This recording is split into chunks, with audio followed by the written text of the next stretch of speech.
Merci Yorick de Mombayn d'être venu pour une interview avec nous. Donc c'est à l'occasion de Surfing Bitcoin pour le journal du coin, donc on est très content. Toi Yorick, tu es un érudit, magistrat à la Cour des comptes, philosophe aussi je suis, écrivain, grand défenseur de la liberté. Donc je suis toujours heureux de t'accueillir ici. Tu nous avais raconté lors d'un précédent épisode que j'invite tout le monde à regarder comment tu étais arrivé dans les cryptos. Là j'aurai des questions plus simples, parfois plus directes aussi. D'ailleurs, j'ai pris la mauvaise habitude de commencer mes interviews en demandant à mon invité des questions personnelles. C'est l'état de son portfolio. C'est-à-dire j'espère, t'es pas obligé d'ailleurs d'avoir des cryptos, mais en général, la plupart des gens que j'interviewe sont positionnés. Quel est ton positionnement? Est-ce que tu es exclusivement sur Bitcoin? Est-ce que tu fais des folies à gauche, à droite? Ça, c'est une question personnelle, mais... Salut Benoît, c'est toujours un plaisir de discuter avec toi et le journal du coin. J'ai un petit peu de Bitcoin. J'avais au début acheté d'autres cryptos et puis je les ai progressivement convertis en Bitcoin. Voilà. Et maintenant, c'est la crypto qui m'intéresse le plus. C'est celle qui, à mon avis, a le meilleur avenir à long terme. Voilà. Bon, mais ça, c'est très bien parce que c'est exactement ce que je voulais écouter. Moi, tu sais, je traverse des périodes de crise de foi, donc autant l'organe que la passion. Et je me souviens d'avoir vu des vidéos de ta personne où tu disais, mais les marchés baissiers, c'est aussi l'occasion de faire les soldes. Donc, j'ai besoin d'un peu d'espoir et je vais te dire, je vais te confier mes angoisses et heureusement, tu vas me rassurer, j'en suis sûr. Par exemple, dans les propositions, donc je suis sûr qu'on partage le même amour pour Bitcoin, c'est-à-dire la proposition de valeur, cet outil d'émancipation, ainsi que la prouesse technique.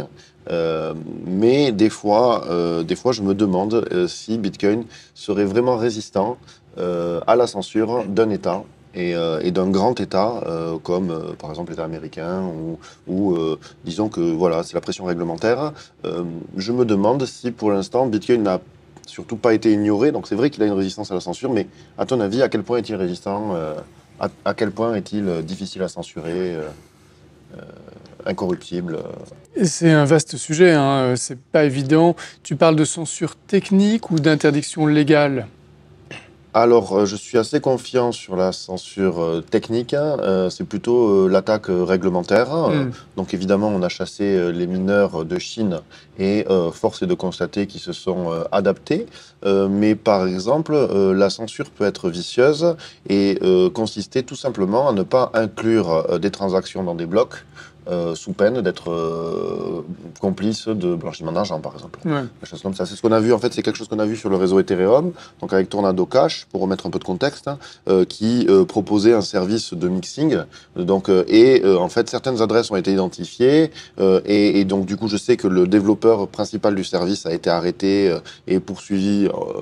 Nous, on trouve ça scandaleux, parce qu'en fait, il ne fait que développer un outil, il ne fait pas l'apologie de crimes, de choses graves. Il permet aux gens de préserver leur vie privée, ce qui n'est pas en soi mal, et pourtant il est poursuivi. Et ce service est censuré. Et depuis peu, un des mineurs, donc c'est de la preuve de travail, Ethermine, qui est un des mineurs majeurs du réseau Ethereum, n'inclut plus dans ses blocs, je crois qu'il a à peu près 30% de la preuve de calcul, et pourtant, aucune transaction en provenance de Tornado Cash est retrouvée dans ces blocs. Et donc, en fait, ne pas inclure des transactions, c'est une forme de censure, et c'est quelque chose qui pourrait très bien arriver à Bitcoin. Non, ce qui est certain, c'est que Bitcoin permet la séparation de la monnaie et de l'État. C'est un enjeu civilisationnel majeur, aussi important que la séparation de l'Église et de l'État, et ça ne va pas se faire tranquillement. Les États ne vont pas pouvoir rester spectateurs de cette évolution, vont résister par tous les moyens, certains légitimes, certains peut-être un peu choquants, et on peut imaginer qu'ils vont tester un peu tout ce qui est possible, notamment ce que tu décris. Mais on est dans un système hyper dynamique, un écosystème Bitcoin hyper dynamique, la technologie continue de progresser, il y a des innovations sans arrêt. Donc il va y avoir une sorte de course-poursuite entre la technologie Bitcoin qui permet de mieux préserver la vie privée et les attaques réglementaires des États. Et en fait, c'est impossible de savoir comment ça va se passer aujourd'hui. On peut simplement extrapoler les tendances actuelles. Et les tendances actuelles, elles doivent nous permettre de comprendre pourquoi Bitcoin existe et pourquoi il continue de se développer malgré l'hostilité universelle des dirigeants, des penseurs, des journalistes, des commentateurs, qui sont tous contre Bitcoin. Et si Bitcoin continue à se développer, c'est qu'il y a des dynamiques, justement, qui vont continuer à faire leurs preuves. Et j'ai deux exemples en tête. Le mixage, on peut penser qu'il va continuer à se développer. Peut-être, je ne sais pas très bien, mais peut-être qu'un jour, tout le monde fera du mixage en permanence, tout le temps, partout. Et qu'en fait, il n'y aura plus de différence entre des coins mixés et non mixés. Et puis, le deuxième exemple, c'est le Lightning Network, qui permet quand même aussi de brouiller les pistes. Et il se développe à toute allure, le Lightning Network. Et la situation change tellement vite. En 1 an, en 2 ans, en fait, la situation est complètement nouvelle. Donc, Bitcoin reste un pari. Oui. Mais un pari qui progresse actuellement dans une direction encourageante. Donc les métriques que tu vois, c'est plutôt vers l'adoption qu'une régression. C'est plus une progression qu'une régression. Pour l'instant, la tendance de fond, c'est l'adoption. Elle se poursuit et je ne vois pas très bien ce qui pourrait la contrecarrer à ce stade. Et si les États essayaient d'interdire Bitcoin, en fait, ils fourniraient à Bitcoin la plus grande campagne de publicité gratuite de l'histoire de l'humanité, pratiquement. Et je pense qu'ils commencent à le comprendre. Et donc, il y a de moins en moins de chances pour qu'ils se coalisent pour essayer de tuer Bitcoin. Ils essaieront de le faire indirectement avec des réglementations à droite, à gauche, pesant sur les acteurs de l'écosystème. Mais là, tu empiètes sur ma seconde question, c'était comment vois-tu l'évolution de la réglementation quel sera pour toi le futur d'un Français bitcoiner, voire d'un Européen bitcoiner? Quel sera son quotidien? Comment ça va se passer? Comment tu vois bon, il y a des nouvelles réglementations. Alors moi, je ne suis pas spécialiste dans ce secteur-là, je vois Mika, etc. J'ai l'impression qu'il y a une tendance quand même à la surveillance et à l'autoritarisme. Hein, c'est mon sentiment. Et je serais surpris que souvent, en fait, voilà, c'est la protection du consommateur qui est annoncée. Mais moi, ce que j'observe en pratique, c'est que c'est plutôt un frein à l'adoption. La réglementation, je vois la réglementation comme un frein à l'adoption, volontaire, involontaire, je ne sais pas. Oui, je pense qu'on va, là, dans les années qui viennent, vers des situations assez acrobatiques, vers des désastres de toute nature, et les pouvoirs publics auront la tentation d'attribuer la cause de ces désastres aux vilains spéculateurs, oui. Aux vilains trafiquants et aux vilains bitcoins. La théorie du bouc émissaire de René Girard, peut-être. Voilà. Et en général, le bouc émissaire est innocent dans la théorie de René Girard. C'est une de ses particularités. Mais Bitcoin ferait un bon candidat. Voilà.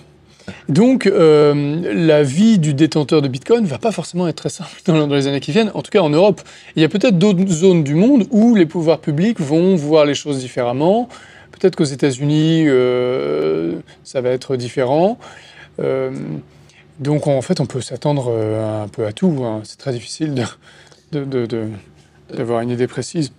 Disons que, par exemple, dans les usages, je trouve que quand même les usages de Bitcoin sont à la fois déterminés par la technique, hein, c'est-à-dire que les capacités, donc là le Lightning Network permet de faire des micro-paiements, donc de nouvelles choses, des paiements instantanés, avec très peu de frais, partout dans le monde, ce que permettait déjà Bitcoin de faire, mais pour des plus grands montants. Donc ça c'est la technique, et la technique a ouvert un nouveau champ des possibles.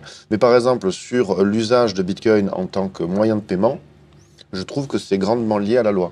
Parce que comment un commerçant peut-il accepter les Bitcoins si la technique lui permet, mais la loi lui interdit? Oui. En fait, ça, c'est nécessairement progressif. Et les gens qui sont frustrés du temps que ça prend oublient qu'il y a une inertie énorme du système actuel. Et qu'on ne va pas changer de système de paiement et de système monétaire en quelques années. Ça prend forcément beaucoup de temps. Et le scénario de base vers lequel on va, et qu'on peut espérer, c'est qu'au bout d'un certain temps, l'État te suppliera pour que tu payes tes impôts en Bitcoin. Oh, j'adore ça. Voilà, parce qu'il voudra avoir des Bitcoins. Okay. Et avant d'en arriver là, tous les commerçants te supplieront que tu les payes en Bitcoin. Et toi, tu en auras marre de hodl tes Bitcoins depuis des années. Oui, tu voudras les dépenser beaucoup plus qu'aujourd'hui. Oui. Et il va y avoir une rencontre des besoins, ton besoin de dépenser et le besoin des commerçants d'obtenir des Bitcoins. Te fourniront des réductions de prix si tu payes en Bitcoin. Et peut-être qu'une partie sera sur le marché noir, parce que, comme tu dis, la réglementation ne s'adaptera pas assez vite. Et on arrivera à un moment donné à une sorte de point de bascule où parallèlement les monnaies fiat auront continué à être émises sans limite, à être mal gérées, et où elles finiront par s'effondrer. C'est l'infini qui représente les monnaies fiat et divisé par 21 millions de bitcoins, voilà, normalement. C'est ça. Et la question, c'est quand va intervenir ce point de bascule ? Dans 5 ans, dans 10 ans, dans 50 ans, impossible de savoir. Okay. Voilà. Mais sa probabilité augmente avec chaque jour qui passe. Mais écoute, c'est exactement le message que j'attendais. Tu vois, je savais que j'avais bien fait de t'inviter. Et là, je vois que je reviens sur ce que tu disais. Tu as annoncé quelques désastres. Tu voudrais être plus spécifique sur les désastres que tu as en tête, des désastres monétaires, financiers En fait, ça, c'est pas très original comme point de vue. On voit une accumulation des tensions de tout type. Il y a des déficits publics qui sont devenus complètement hors de contrôle. Oui. Qui ont pris des proportions ahurissantes, absolument ahurissantes. Il y a quand même des divergences de conception sur les doctrines budgétaires et monétaires entre les États, des divergences présentes depuis longtemps entre l'Allemagne et les pays méditerranéens, oui. Des divergences qui n'ont pas empêché la formation de la zone euro. Oui. Voilà. Sauf qu'à mesure que ces tensions s'accroissent, on peut se demander en fait à quoi ça va nous mener. Je vais te reformuler ma question. Je t'ai demandé si tu étais optimiste sur Bitcoin, ou en tout cas comment tu voyais l'avenir. Bon, j'ai le sentiment que tu es optimiste. Je pourrais te même poser la même question sur l'euro, tiens. Puisque l'un est relatif à l'autre, souvent. Moi, je ne vois pas tellement de raison d'être très très optimiste sur l'euro à très long terme. Ok, très bien. Bon, ça c'est la question que je me posais. Et souvent, donc, dans ces désastres, par rapport à ces taux d'endettement, une tentation, ça pourrait être l'inflation, qui s'accompagne souvent de contrôle des capitaux, d'ailleurs. Et on retrouve le marché noir que tu dis. Il y a des pays au monde qui ont un état peut-être de délitement un peu plus avancé que celui de la France ou de l'Europe. Je pense, moi j'ai vécu en Argentine. Effectivement, il y avait beaucoup d'inflation, il y avait des contrôles de capitaux et il y avait un marché noir avec des arbolitos qui cherchaient des devises étrangères, typiquement des euros et des dollars, et qui proposaient plus de pesos. Donc c'était quelque part des commerçants qui suppliaient les gens de leur donner des dollars et des euros. Et là, ce que tu prophétise, c'est la même situation, mais c'est plus des euros et des dollars qu'on vient chercher, c'est des bitcoins qui représentent la bonne monnaie chasse, non, la mauvaise monnaie chasse la bonne. C'est un peu ça qu'on retrouverait. Oui, historiquement et d'un point de vue théorique, on peut le comprendre. On constate que dans les crises souveraines, les crises qui viennent du fait que la dette publique n'est plus soutenable et qu'il y a un effondrement de la confiance des investisseurs, les États répondent par de la répression financière, qui est un cocktail de plusieurs techniques, de plusieurs modalités. Comme tu dis, contrôle des capitaux, inflation, contrôle des prix, gel des avoirs. Oui, les prix, ils y sont déjà. Voilà. Et en fait, toutes ces mesures, elles sont potentiellement en place, elles peuvent être simplement accrues, accentuées avec le temps, quand la situation l'exige du point de vue des États. Et à mesure que ça pourrait se produire, le Bitcoin apparaîtra de plus en plus comme une protection et une valeur refuge. Je suis d'accord, mais la proposition de valeur de Bitcoin n'a jamais été aussi pertinente qu'aujourd'hui, et elle le sera probablement encore plus dans le futur. Moi, à titre personnel, je ne vois pas comment on se sort d'une situation d'endettement sans, il n'y a pas 36 pas, sans soit l'austérité, mais qui me paraît politiquement inacceptable, en tout cas du point de vue qui est un des ingrédients du cocktail possible, quand même.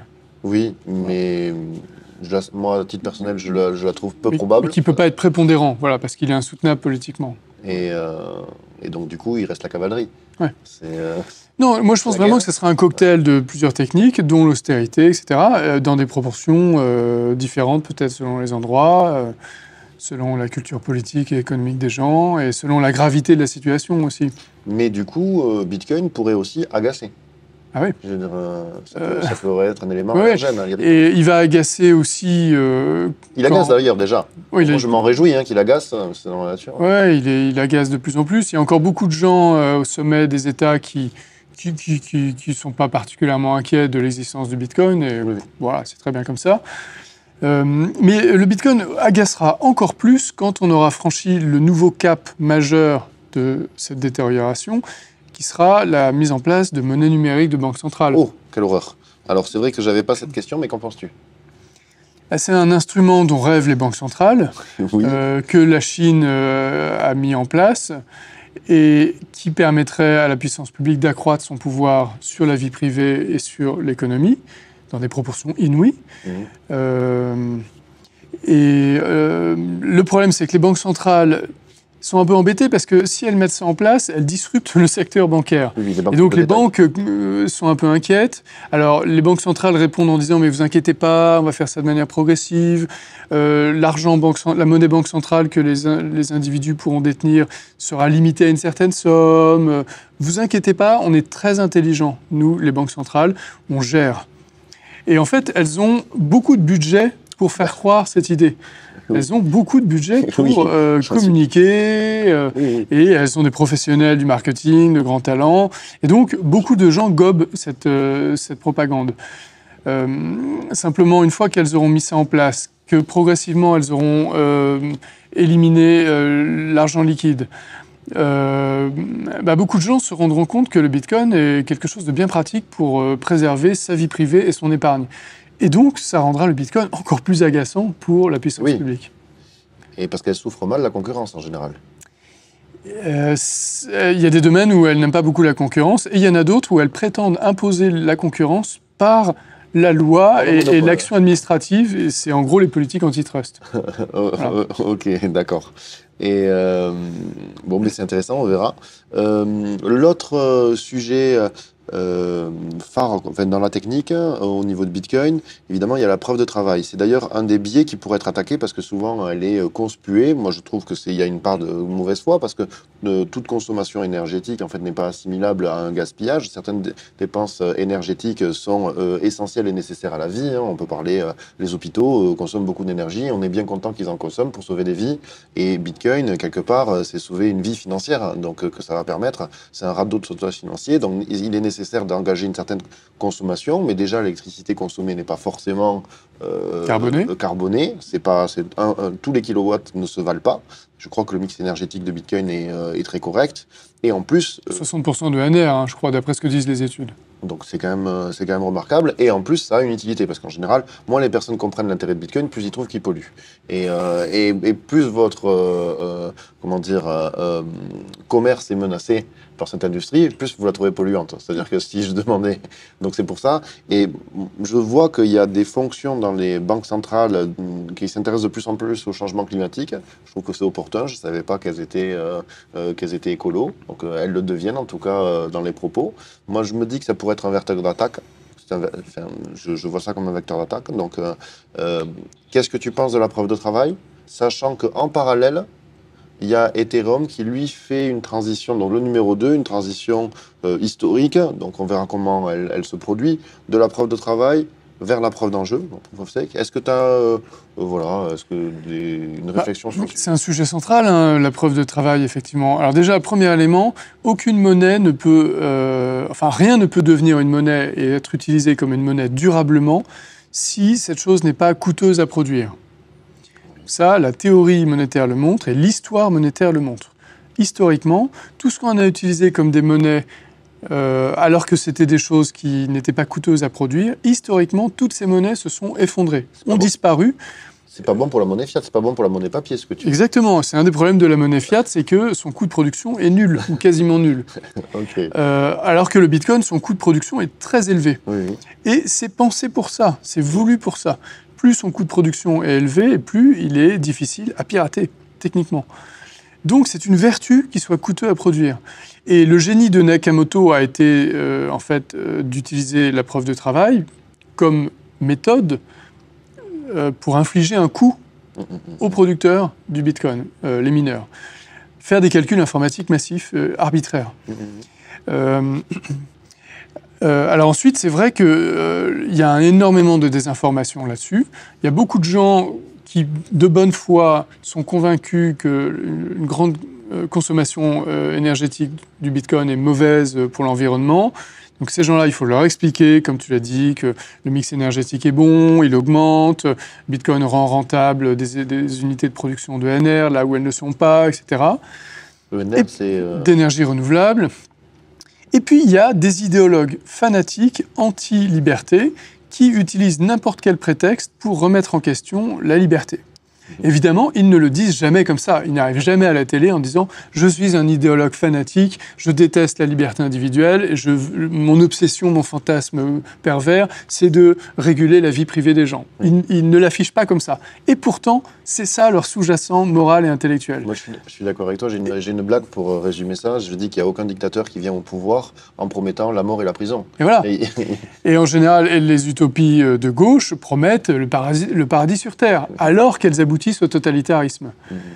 Contrairement au totalitarisme nazi, qui lui ne promettait pas le paradis sur Terre et affichait la couleur directement. Ah, bah, tu vois, ça me contredit. Donc du coup, il y en a qui arrivent en promettant le chaos. Ils promettaient le chaos pour une partie de la population. Ah, voilà, oui.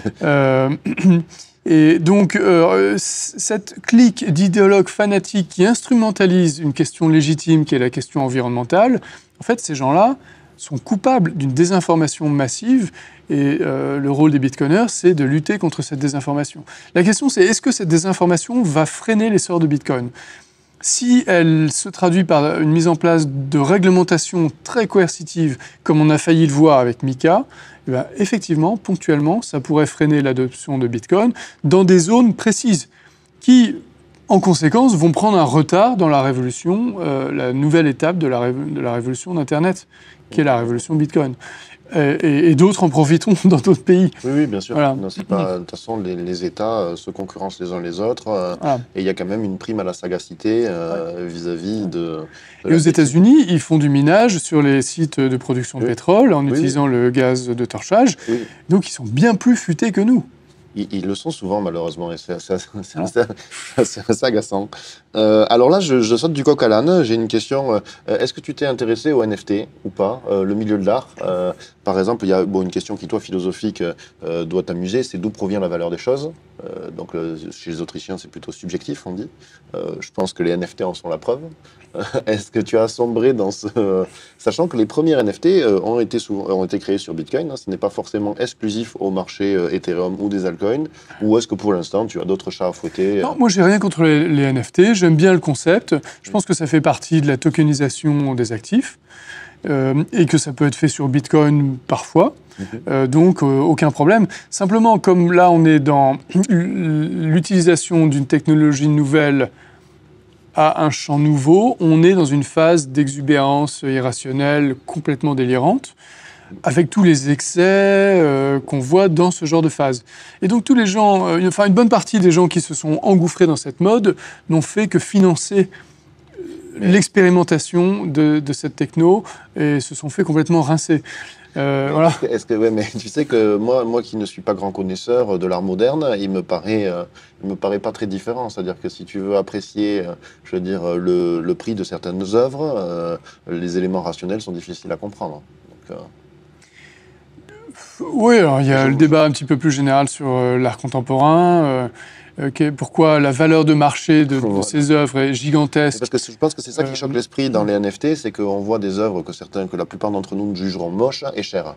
Bon, moi j'ai l'impression que c'est pas typique du marché. En fait, exactement. Ça c'est pas nouveau. On le voyait déjà sur le marché de l'art contemporain. Donc, ça c'est pas nouveau. La nouveauté, c'est que là, on peut appliquer les dérives du marché de l'art contemporain à un champ nouveau, à un monde qui est celui du cyberespace.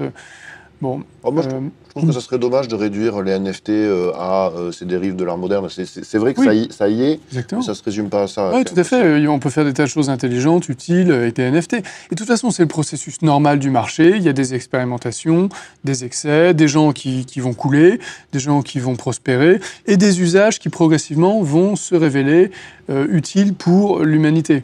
On ne sait pas forcément lesquels, a priori, immédiatement. Seule l'expérimentation le permet, et surtout pas la décision de quelques bureaucrates en amont. Ça, on se rejoint. Je crois que le phénomène de découverte le plus commun, des grandes découvertes, c'est la sérendipité, c'est-à-dire que découvrir par hasard. quelque chose qu'on ne cherchait pas forcément. Le Viagra a été trouvé avec je crois quelque chose de cardiaque, un médecin, enfin des médicaments qui servaient pour le cœur. Et finalement, ils ont eu Exactement. Peut-être qu'un jour, on découvrira que le NFT est un booster fantastique dans toutes sortes de domaines. Tout est possible. Okay. Pas seulement dans les domaines spéculatifs. Ouais. Et ça fait combien d'années maintenant que tu es que tu étudies Bitcoin, que tu t'intéresses à cette innovation, autant technique que philosophique? 6 ans. Alors, et que tu es investi financièrement dedans, parce que moi je trouve que quand même, alors même si Nicolas Nassim Taleb est devenu un des ennemis politiques de Bitcoin, je trouve la plupart de ses livres fantastiques, et donc il y a le côté skill in the game, être investi pour moi c'est important, hein, c'est-à-dire que quelqu'un qui critique du Bitcoin sans en avoir est aussi peu pertinent est aussi subjectif que quelqu'un qui le défend en ayant. Exactement. C'est une idée très importante, c'est-à-dire qu'on accuse souvent les bitcoiners d'être biaisés parce qu'ils possèdent des bitcoins. Oui, mais on peut très bien retourner cette critique contre les anti-bitcoiners. Ils sont biaisés parce qu'ils n'ont pas de bitcoin. Moi, je suis Ils sont frustrés d'être passés à côté de cet actif. Et donc, comment être certain que leur anti-bitcoinisme n'est pas déterminé par cette frustration? Voilà. Pour répondre à ta question, moi je suis skin in the game de ce point de vue. Après avoir étudié le Bitcoin quelques mois, j'en ai acheté. Ok, c'est super. Et donc du coup, moi ma question finale, c'était sur ces 5 années qui sont passées, il y a eu des hauts, des bas, des innovations. Quels sont les enseignements que tu as retenus? Tu as dû faire des erreurs, tu as dû avoir des moments de grâce, des surprises peut-être. Est-ce que tu aurais quelques enseignements, un petit retour d'expérience? Alors ce que je vais dire n'est pas forcément positif et favorable au Bitcoin, mais je regrette de ne pas avoir vendu au sommet des bulles spéculatives. Bien sûr. Mais comment aurais-tu pu le faire en achetant des stablecoins. Et en fait, dans mon immense naïveté, comme je suis dans une logique de long terme, je n'ai même pas pensé à ça. Voilà. Et tu le regrettes? Je me dis, ça aurait peut-être été une bonne idée, quand même. Mais comment t'aurais fait pour distinguer un top? Alors voilà, tout le monde a ce regret d'avoir acheté au mauvais moment et de ne pas avoir vendu au bon moment. Voilà. En fait, l'idée, c'est que quand ça monte vertigineusement pendant une certaine période, c'est insoutenable. Ça finira par se retourner. Oui, bien sûr. La question, c'est quand? Voilà. Bon, au bout de quelques semaines... Voilà, au bout de quelques semaines de montée exponentielle. Donc c'est la prise de profit, finalement, qui est l'enseignement. C'est qu'il faut savoir de temps en temps prendre des profits parce que Bitcoin reste volatile pour l'instant, même s'il est en tendance haussière. Voilà. Et ce mécanisme d'adoption par vagues successives de frénésie spéculative, il n'est pas très satisfaisant pour nous, qui préférerions que l'adoption du Bitcoin soit un peu linéaire, douce. Non plus, hein. Mais c'est comme ça, le monde est tel qu'il est, donc il faut faire avec. Ok, mais merci infiniment Yorick, c'est toujours un plaisir de t'avoir, de t'interviewer. Je te réinterviewerai dans un an ou peut-être avant pour savoir s'il y a de nouveaux enseignements. Et voilà, je te remercie. Avec plaisir, à bientôt.